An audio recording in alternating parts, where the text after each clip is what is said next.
হাসিনা নাকি 10 কোটি টাকা নেয় প্রতিদিন। আপনি নিশ্চয় জানেন যে সেনাবাহিনীর ঊর্ধ্বতন কর্তা ব্যক্তিদের জন্য BMW 7 সিরিজ এর গাড়ি বরাদ্দ দেওয়া হয়েছে। এর যুক্তিকতা কতটুকু বলে আপনি মনে করেন? কারণ এই BMW যে গাড়িটি তারা বরাদ্দ দিয়েছে সেটি আসলে এই সেনা কর্মকর্তাদের দেওয়া কতটুকু যৌক্তিক আপনি মনে করেন? আমি আসছি ওই ব্যাপারে। এখন আপনি যে প্রশ্নটা করেছেন BMW এর ব্যাপারে, দেখুন আমি অতীতেও বলেছি, এখনো বলছি, আমি একজন লিবারাল ডেমোক্র্যাট।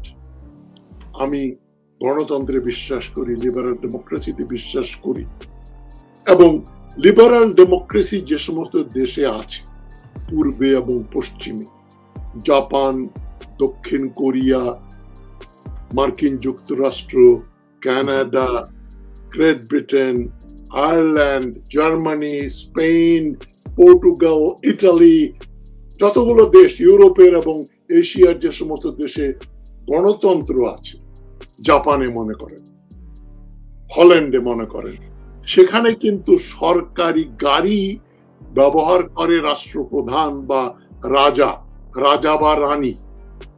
ব্রিটেনের রাজা রানী, নেদারল্যান্ডসের রাজা বা রানী, জাপানের রাজা বা রানী, তারা সরকারি গাড়িতে চড়েন এবং প্রেসিডেন্ট, আমেরিকার প্রেসিডেন্ট, কানাডার গভর্নর জেনারেল, তারা সরকারি গাড়ি ড্রাইভার সহ পান। মন্ত্রীরা কিন্তু পান না। কোন মন্ত্রী, প্রধানমন্ত্রী ছাড়া।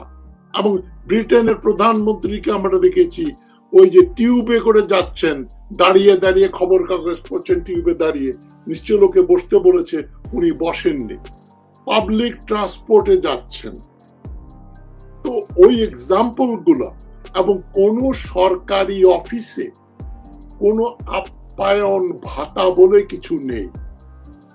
যে আপনি যদি এখন বাংলাদেশের কথা প্রেসিডেন্ট হামিদদার অফিসে যান, আব্দুল হামিদ, তাহলে আপনাকে খুব ভালো চা, সিঙ্গাড়া, মিষ্টি, কেক, পেস্ট্রি, খুব ভালো ভালো দামি দামি খাবার আপনাকে পরিবেশন করবে।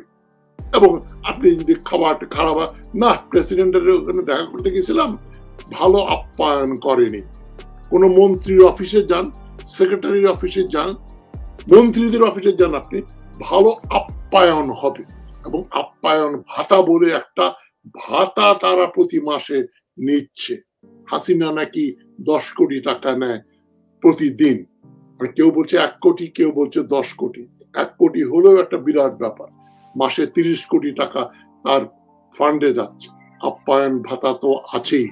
আমি নিজে কোন সরকারি অফিসে গিয়ে বড় অফিসার বা মন্ত্রীর সঙ্গে দেখা করে ওই ভালো চা, হাই টি ছাড়া কোনোদিনও না খেয়ে আসিনি। সবসময় আপ্যায়নের একটা ব্যবস্থা থাকে। ওর ভেতরে একটা চুরি কিন্তু আছে। যদি 10 টাকা খরচ করা হয়, 150 টাকা সেখানে বিল করা হবে, ওই ব্যবস্থা আছে। সেখান থেকেই ট্যাক্স পেয়ারদের টাকায় আপনি চা মিষ্টি খাওয়াচ্ছেন। এটা কি বাপের টাকা? হাসিনারও বাপের টাকা না, কোন মন্ত্রীরও বাপের টাকা না, সেক্রেটারি বা আর্মির জেনারেলদের বাপের টাকা না। সুতরাং গণতান্ত্রিক দেশে যদি কোনোদিন বাংলাদেশে গণতন্ত্র আসে, আইনের শাসন প্রতিষ্ঠিত হয়, তাহলে একমাত্র প্রেসিডেন্ট ছাড়া আর কেউ কোন সরকারি গাড়ি, সরকারি পেট্রোলে চালাতে পারবে না।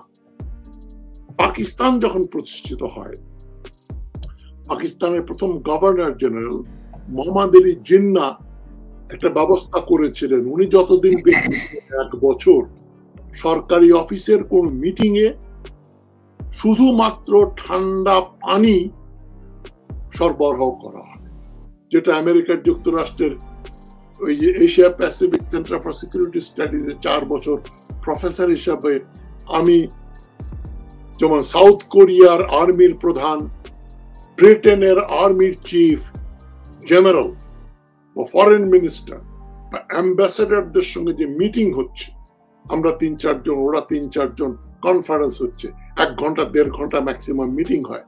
ওখানে শুধু জগের ভিতরে বরফ দেওয়া, পরিষ্কার গ্লাস, পরিষ্কার একবারে মানে পরিষ্কার পানি, ঠান্ডা পানি ছাড়া একটা বিস্কিটও সেখানে থাকে না।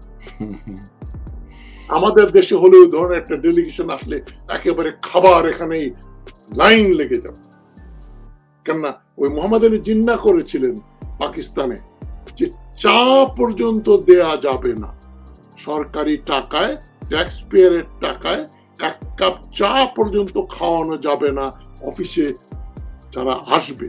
এবং ওই সরকারি কর্মচারীরা মিটিং করবেন, মিটিং এর আগে ওই চাপরাশি বা বেয়ারার দামি দামি খাবার নিয়ে এসে ট্রে ভর্তি করে খাবার নিয়ে সব টেবিলের সামনে রাখবে। আপনি যে কোনো মিটিং এর ছবি দেখলেই বুঝবেন ওটা একটা টি পার্টি হচ্ছে। পার্টি হচ্ছে আপনি সমোসা খাচ্ছেন, সিঙ্গাড়া খাচ্ছেন, মিষ্টি খাচ্ছেন, তারপরে কথা বলছেন, অ্যাজ ইফ ওটা আপনার দায়িত্বের ভিতরে পড়ে না। তো আর্মির জেনারেল ফিল্ডে যখন যাবে তার জন্য একটা জেনারেলের জিপ থাকবে, এসইউভি থাকবে, 4 স্টার বা 3 স্টার লেখা থাকবে, অফিসিয়াল কাজে যাবে। তার বউ এখন বসুন্ধরা শপিং মলে বাজার করতে যাবে, মেয়ের বিয়ের হলুদের জিনিসপত্র কিনতে যাবে, ওই বেটি ওই স্বামীর দৌরাত্মে একটা সরকারি গাড়ি, একজন ড্রাইভার নিয়ে ওই শপিং মলে গিয়ে শপিং করবে আর ড্রাইভার গাড়ি নিয়ে বসে থাকবে। এটা একটা ছোট লোকই। কারণ আমি এর আগে বলেছি বাংলাদেশে যে শাসক শ্রেণী এখন একের প্রধানমন্ত্রী থেকে শুরু করে আমলা, সেক্রেটারি, জয়েন্ট সেক্রেটারি, অ্যাম্বাসেডার সবগুলোই কিন্তু ওই একেবারে লোয়ার মিডল ক্লাস থেকে এসছে। যারা একটু বিত্তবান ছিল, আমি এলিটিস্ট না, তবে যারা বিত্তবান ছিল, ভদ্র সম্ভ্রান্ত ফ্যামিলি থেকে এসছিল, ওরা ওই 47 থেকে 71 পর্যন্ত তারা মন্ত্রী হতো, গভর্নর হতো, সেক্রেটারি হতো। এই যে সিএসএস পরীক্ষা দিয়ে আমাদের বাঙালি ভাইরা যে যারা সেক্রেটারি, ফরেন মিনিস্ট্রিতে গেছেন, পুলিশে গেছেন, তারা সবাই উচ্চ শিক্ষিত মধ্যবিত্ত ফ্যামিলি।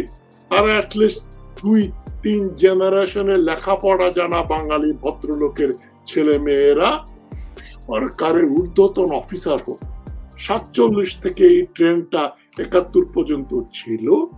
পরে বাংলাদেশ হবার পরে যতদিন পর্যন্ত ওরা রিটায়ার করেননি, যারা বলে civil service, foreign service, police service, taxation, customs যারা চাকরি করত, তাদের ভিতরে কিছুটা হলেও নীতি মানে সততা বলে একটা জিনিস ছিল। কারণ তারা মিডল ক্লাস ভ্যালুজ নারিশ করতেন। তারা আপার মিডল ক্লাস শিক্ষিত ফ্যামিলির ভিতরে যে এথিক্যাল ভ্যালুজ গুলো ছিল সেগুলো তারা নার্চার করতেন। এটা খালেদা জিয়ার সেকেন্ড টার্ম থেকেই শেষ হয়ে গেল। ওরা সব রিটায়ার করে গেলেন, মারা গেলেন। এই যে খালেদা হাসিনা আসলো 96 সালে, আওয়ামী লীগ মানেই তো লোয়ার মিডল ক্লাস এবং লোয়ার ক্লাস, যাদেরকে মার্কস বলেছেন lumpen proletariat or lumpen bourgeois, lumpen class মানে একেবারে উচ্ছিষ্ট খাওয়া এর নীতিহীন লোকজন, মানে যেটাকে বাংলার কথ্য ভাষা বলে ফকিন্নিরপুত। এই ফকিন্নিরপুতদের মানে যোগ্যতা খুবই কম এবং বাংলা মিডিয়াম হয়ে যাওয়াতে এখন সিএসএস পরীক্ষা দেওয়াটাও সোজা হয়ে গেছে। আগে তো ইংরেজিতে এসে লিখতে হতো, ইংরেজি জানতে হতো। ইন্টারভিউ বোর্ডে হয়তো আপনাকে শেক্সপিয়ারের টেম্পেস্ট নাটক থেকে জিজ্ঞেস করা হবে, তোমার শেক্সপিয়ারের কোন গল্প তোমার ভালো লাগে, কোন নাটকটা ভালো লাগে। এখন যদি আপনার যারা এখন ফরেন সার্ভিস পায় বা সিভিল সার্ভিস পায়, শেক্সপিয়ার বানানি তো করতে পারবেন, পড়া দূরের কথা।